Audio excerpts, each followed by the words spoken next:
I'm Tom Baker, this is Chasing Cars, and this vehicle next to me is incredibly consequential. It's the new Toyota RAV4. It's Toyota's play into the critical medium SUV space, which is the most popular category here in Australia. Now, this is the 5th generation RAV4. There's been quite a few in the past, but apart from the first one, which was really cool and actually a bona fide little off-roader, they've all been a bit forgettable. But Toyota say that's all going to be different with this new RAV4 because it sits on the brand's TNGA chassis, which is basically what's been responsible for making the Camry and the Corolla and the Prius and CHR really good to drive. Can it do the same to the RAV4? We're going to find out. But this isn't just any new RAV4, this is a flagship cruiser hybrid all-wheel drive, the top of the range. It's about $44,000, which is quite a bit cheaper than the equivalent Mazda CX-5 or VW Tiguan. And this is actually my new long-termer. So this is the RAV4 that we're going to be spending a lot of time with and chatting to you guys about over the next few months. And the first thing we need to check out about this all-new mid-size crossover is the interior. So that's where we're going to go right now. Toyota has really been upping its game in a number of areas over the last few years. Dynamics are part of it, and we're going to take this thing out onto the roads here around Adelaide shortly, but they've also been working on interior quality, and on first impressions that has really worked in the RAV4. Now, we've already driven together cars like the new Corolla, the Camry, and very recently the CHR, and that car in particular has a really nice cabin, and the RAV4 is, I would say, almost as good as a CHR inside. What I will say is that I really like the layout, first of all. It's really broad, it's based around these horizontal lines. The mix of colors and trims is cool. Now, for my long-termer, I've gone for the beige interior, and it's actually quite a nice kind of caramel color. See how well it wears over the next few months. But immediately, I love that we have a Kluger-style tray in the dashboard. That's really cool. We've also got this new touchscreen, 8 inches on every RAV4. Now, some of you won't like the fact that it sticks up and out of the dash. Let me know below if you prefer that or an integrated touchscreen. But hey, at least it's big, it's crisp. Every car has navigation and DAB. Apple CarPlay and Android Auto are coming to Australia, but in the 4th quarter of 2019. So just before Christmas, you'll be able to take your RAV4 back into the dealership. They'll update the software for free. But if you buy it right now, like this car, you don't have CarPlay. Keep that in mind. You do have this nice little leather steering wheel though, that feels good. You got a digital instrument cluster in this top spec cruiser. Now you can't put a map in there, which is a bit of a shame, but it is still pretty cool, and you can see all the stuff that's specific to the hybrid. Now, these seats are relatively comfortable. We got 12 ways of power adjustment, we got dual stage heating, and we got 2-stage memory for the driver. We got a sunroof. You got all the toys. Now, of course, this is the top of the range. There's 4 models in the range, but the big point about the new RAV4 Cruiser is it's pretty cheap. You can get into one for $39,000 if you don't want a hybrid. This is a hybrid with all drive. It's only 44 grand. A top spec CX-5 or Tiguan, you're looking at closer to 50, so this is a bit of a value buy. As for practicality, you got wireless charging here with a rubberized surface. You got a deep central bin with 2 fast charging USB ports. You've actually got 5 USB ports through the car, 2 big cup holders, and of course, that cool shelf up there on the dash. What would you say about the room in the back of the RAV4? Well, I think you'd have to say that it's pretty good. What the move to the TNGA platform has done, among other things, is lengthen the wheelbase while making the car a little bit shorter, but that's actually improved space here in the second row. So for me at 6 foot, I've got plenty of headroom, got lots of leg room, and toe room is pretty good, sitting behind my own driving position. You've also got a bit of incline on the bench, so you could sit back here comfortably for quite a few hours, I reckon.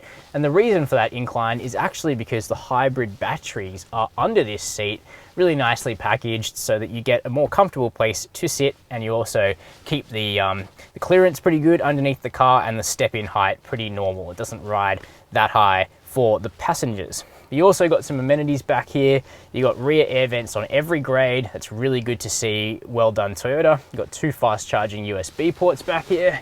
And we got this nice flip down armrest with 2 spots to put a hot chockey on a cold day. Plus, in the Cruiser, you've even got soft touch materials here on the doors. It's just sad that the Cruiser is the only model to get soft touch material up here on either doors. If you go for a cheaper grade, there's lots of hard plastic in this car. Around the back of the new RAV4, the first thing you notice is that it looks a whole lot better, to my eyes at least. If you think the RAV4 looks cooler or worse, let me know what you reckon down in the comments. But I think it's good of Toyota to sort of transition to a more rugged look for the car, especially when lots of medium SUVs are starting to look the same. And I actually asked the chief engineer why they've done it, not the chief designer, but the chief engineer. He said buying a medium SUV is like going to a store that only sells white shirts, and Toyota didn't want to be just another white shirt. So there you go. On the Cruiser, we have the electric tailgate. Not the quickest, but it is nice, you know, if you're carrying something to be able to just let it go up hands-free. But when it opens up, you got a really good amount of space, 580 litres. That's more cargo room than the outgoing RAV4, and it's actually one of the very best in the class. And as you can see, it's big, it's square. We're going to be finding just how much stuff you can put into the back of a RAV4 in our forthcoming long-term test. But I do notice that you don't have common stuff on European cars like shopping bag hooks, as far as I can tell, or remote releases to drop that second row of seats. So it's a rather basic but big space. So what's the new RAV4 like to drive? At least on first impressions, because we'll have plenty of time to update you on what this thing is like over, you know, the next bit of time. But we've been able to get some pretty good first impressions here on the good roads in the Adelaide Hills, which is where Toyota have chosen to launch the new RAV4 for Australia. The experience differs between whether or not you choose the 2-litre naturally aspirated petrol engine, the 2.5-litre naturally aspirated petrol, or the 2.5-litre hybrid, and the hybrid is what we're in right now. But I'll quickly run you through the choices. So the base engine, which is 2-wheel drive only, is basically the 2-litre Dynamic Force Atmo 4 from the Corolla. It makes 127 kilowatts of power and 203 newton meters of torque, and you know, for most people just wanting to get around town, that is sufficient. Likewise, the 2.5-litre Atmo 4, it's also a Dynamic Force. That engine is only available in the Edge model, and that, you know, definitely has some good get up and go. But if you're after the combination of the most performance and the best fuel economy, the 2.5-litre hybrid is actually a good compromise engine. So you've got 160 kilowatts of power with the 2-wheel drive version, or for $3,000 more, you can go for all-wheel drive, and that bumps you up to 163 kilowatts because there's actually a dual motor setup. There's an electric motor at the front and there's one on the rear axle, and that's how the all-wheel drive system works. The petrol engine virtually acts like a generator for the rear electric motor, which then can send up to 80% of the combined torque to the rear axle, which is pretty cool. And in fact, if you want all-wheel drive on the RAV4, if you're not going to buy the top spec Edge, which is like the US adventure spec, you actually got to go for a hybrid in Australia, which should mean that a lot more people start buying hybrid Toyotas, because this is the very first hybrid SUV that Toyota have brought here to Australia. They have done a lot of hybrid SUVs in the US before and in Europe, but we have never got any of them.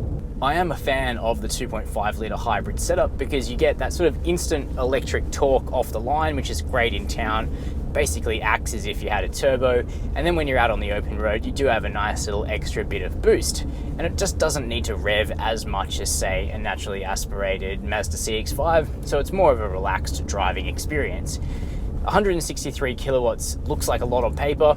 Don't get me wrong, this isn't a particularly sporty SUV. It's not going to be able to keep up with a Tiguan 162 TSI in a straight line. That said, it does have a nice blend of performance, and given that you can't get a V6 in a RAV4 anymore, I reckon it's good to see Toyota stepping up to the plate again with more performance on offer in this, their highly popular midsize SUV. In town is where you can actually get closest to the claim, which is 4.8 litres per 100 Ks for the hybrid all-wheel drive. Out on the open road, it's still pretty economical though, and that's important because for this generation of RAV4, Toyota deleted the diesel, which used to be available in this car in the previous generation. Now it's petrol or petrol electric only. As for handling, TNGA has definitely helped the RAV4 along. All TNGA vehicles have a much lower center of gravity than the cars they replaced, and that is evident here in the RAV4. Now, a mid-size crossover is not going to be as fun to drive as the new Corolla, which is really exceptional, but the RAV4 can still hook in nicely.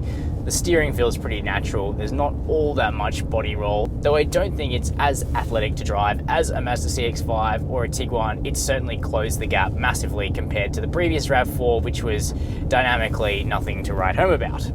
What Toyota have really nailed though is the suspension, which on the choppy roads around here feels like a really nice balance between firmness and compliance. That's just the lane departure warning going off, which I'm finding a little bit sensitive, but I'm sure I'll find a way to get to know it over the next few months. And on the safety point, while I'm there, all RAV4s delivered in Australia have Toyota's Safety Sense package. They've all got AEB with pedestrian and cyclist detection. They've all got adaptive cruise control, lane keep assist with lane tracing, so it should be able to stick in the middle of the lane, blind spot monitoring, rear cross traffic. They've got all the toys. It's a very quiet car as well. It's nicely insulated. Coarse chip roads throw up, I think less noise than most of the vehicles in this class, which is great. Overall refinement seems to be pretty good, and the view out is also very good. Well, those are my first impressions of the all-new Toyota RAV4, which is launched this week in Australia. Of course, there's going to be a lot more to say about this particular grey cruiser hybrid as we live with it over the next few months. We're going to take it skiing, we're going to drive it around town, we're going to take it on road trips and find out whether this is a highly competitive medium SUV, which it certainly seems to be on first blush. Now, let me know down in the comments what you reckon about the new RAV4. Do you like it? Do you not like it? And tell me why. If you haven't subscribed, please make sure you do so beneath the video and click that notification bell so you never miss any of our full-length and highly detailed Australian video car reviews. And as always, thanks for watching Chasing Cars.